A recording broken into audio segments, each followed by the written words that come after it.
So I'm currently watching The Acolyte, um, and I kept seeing stuff about how bad it was and about how it broke Star Wars canon, and I'm just thinking, what? Really? Because I'm about 4 episodes in, and I'm really enjoying this thing.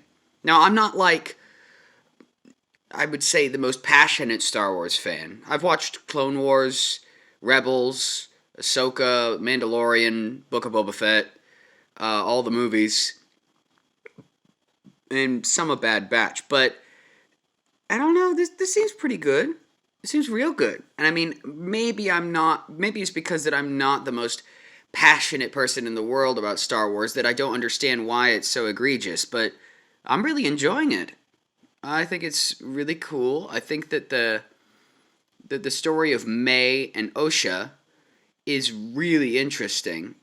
And I have a prediction. I mean, of course, I'm a bunch of episodes behind, so it might already have happened, or I might already be saying something wrong, but I think that May and Osha are a dyad in the Force, or the thread, as the witches say.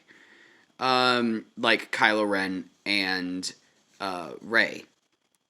Now, of course, there was no father thing very much harkens back to Anakin, and there's a theory that I've heard several times that the chosen one isn't just one person. The chosen one comes around like every 100, every 200 years and is reincarnated, And it would be interesting if they went that direction with it. But the line that makes me think that's not what's happening is in episode 3, the one I just saw with May and Osha's mothers, is one of them said, "I carried them." And then the other one said, "And I created them."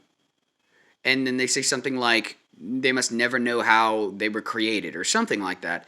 And that to me does not scream chosen one. It screams something a bit more manufactured. And there are some thoughts that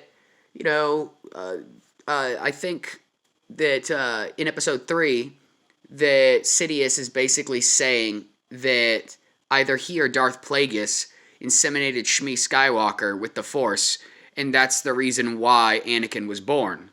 And if that's the case, then yeah, it could be the chosen one thing. But anyway, that's just me overthinking. I rarely do thinking this deep about Star Wars. It's usually Doctor Who or Star Trek. But anyway, I will update with my thoughts.